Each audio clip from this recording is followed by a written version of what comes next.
Yo, what's going on, guys? Mush back at it with another video, here to take you guys through some Steam news and updates. Man, these records that Steam is shattering is absolutely insane. Steam has crossed an incredible concurrent user count, and it just goes to show, I think, the growth of PC gaming over the course of the last 5 years and how exponential that growth has been since really 2020. I think when the world shut down, there was a lot of people that got into PC gaming, and really, I think a lot of people got into PC gaming within the start of this generation, and I think a large portion of that audience is coming from like Xbox fans. I think a lot of people dropped Xbox and they moved on to PC gaming. I think PlayStation is still huge, but I think in terms of PC gaming and why it's growing so much, I think they're grabbing from the Xbox player base, but probably some PlayStation users as well, but the PlayStation 5 is still crushing it, but we'll talk all about that. Steam has crossed 41.6 million concurrent players, and the user base has doubled in the past 5 years. I should say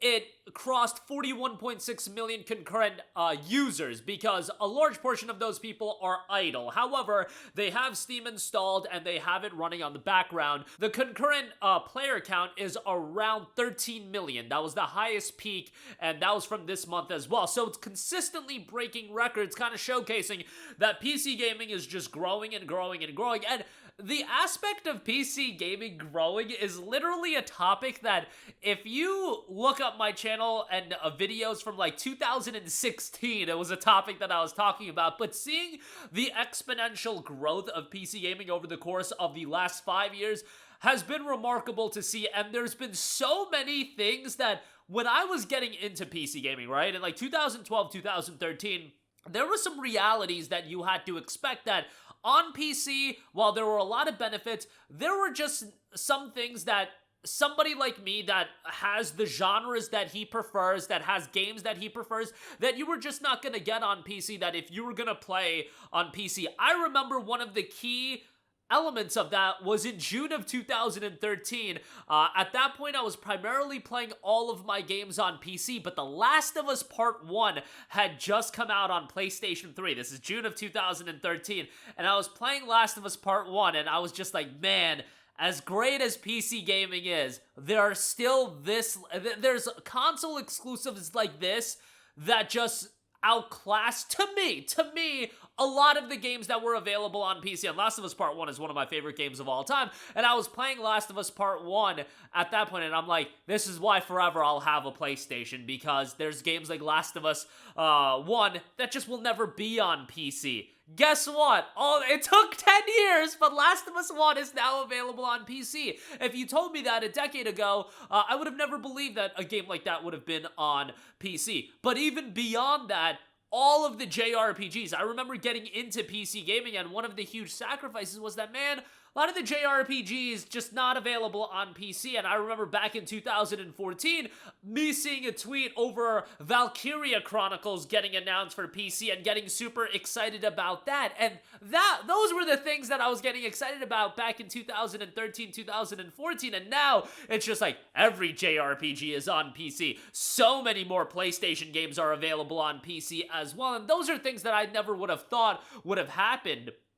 You know, and again, those genres aren't for everybody, and those games aren't for everybody, but those are games that I always liked, and I honestly thought that there would never be a point where, you know, the Final Fantasy games do pretty damn well on PC, that, the PlayStation games are available on PC, but a big reason for that is because there are just so many people playing games on PC now. You're doing digital only releases, and they sell really, really well, and it's an avenue for these developers and publishers to make real revenue off of these games. And beyond that, back then, the idea of the Microsoft published games being available day one on PC, like all of that is for a foreign concept. Like, if you guys got into PC gaming within the last 3 to 5 years, like, really celebrate how good you have it, because while it was great PC gaming in the early 2010s and playing games like Skyrim modded to the nth degree and playing the Fallouts of the world, Stalker, etc., nowadays, the palette of games that you have at your disposal, and the idea of people being like, hey, back in my day, day, gaming was so much. It's like, bro, back in your day,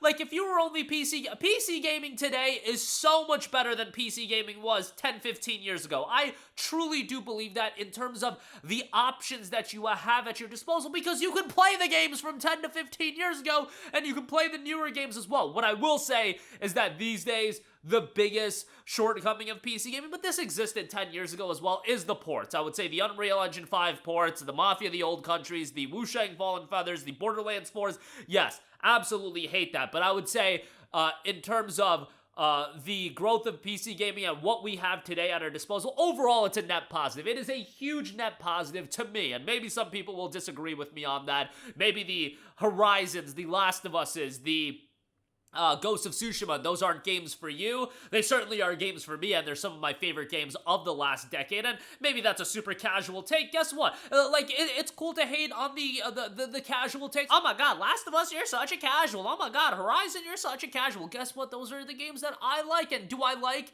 other games as well? Obviously, I like a lot of the games that come out, but sometimes those games that in the past weren't available on PC were some of my favorite games, that were available, and now so many of them are coming on PC. Yes, the PlayStation games are on a bit of a delay, but there are so many games coming out that honestly, waiting a year, not the worst thing in the world. Having the Spider-Mans, and then beyond that, having Final Fantasy VII Remake, Final Fantasy VII Rebirth, Final Fantasy 16, and a lot of those games have their mixed receptions, but just the options that are available to you. That's really what I'm trying to highlight. The options. The Yakuza games being available on PC. Digimon Time Stranger getting a day one release on Steam and pulling the numbers that it's doing. And then on top of that, you're seeing all of these indies be successful as well. And I think PC gaming has offered an avenue for real revenue. Like, think about how well Hollow Knight Silksong has done on PC versus other platforms. PC is going to be the main driver of that game, and I'm sure it did well on, Switch, PlayStation, even on Xbox, but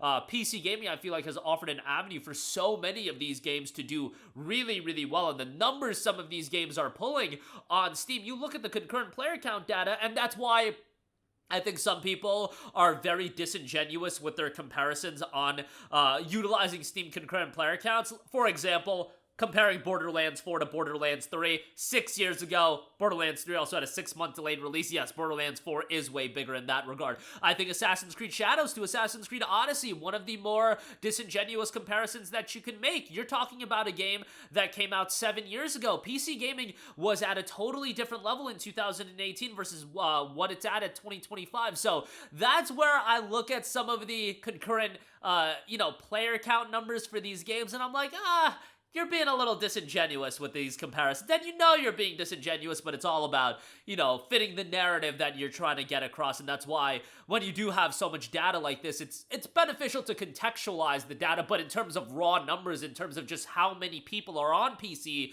and playing games on PC, I don't think it's ever been healthier, and, maybe it would be better if there were more people playing games on GOG and other platforms, so there was a little bit of competition, but in terms of the sheer health of PC gaming and people buying games and playing games on PC, I think that is very healthy. Sure, there's more competition than ever before in terms of how many games are coming out, so not every game is going to be a gigantic success. You're going to have games that are failures. This is just, the law of the jungle. The big games the good games are going to do well a lot of the times, and sometimes the good games don't even do well enough to warrant a sequel and things like this. But I think overall, the growth of PC gaming over the last 5 to 7 years, huge net positive, and seeing numbers like that getting cracked, and again, seeing numbers like Digimon cracking 80k concurrent on Steam, numbers that I think Bandai Namco a decade ago, they wouldn't even fathom this to be a reality. A Digimon game doing numbers like that on PC, that's remarkable, and hopefully that growth will just continue. At some point, I'm sure it's going to taper off, and there's a lot of people in PC gaming now,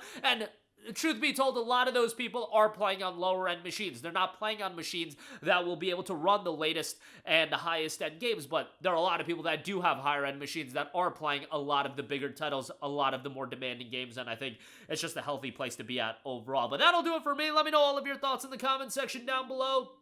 As always, guys, thanks for watching, and I will catch you guys in the next one. Peace out.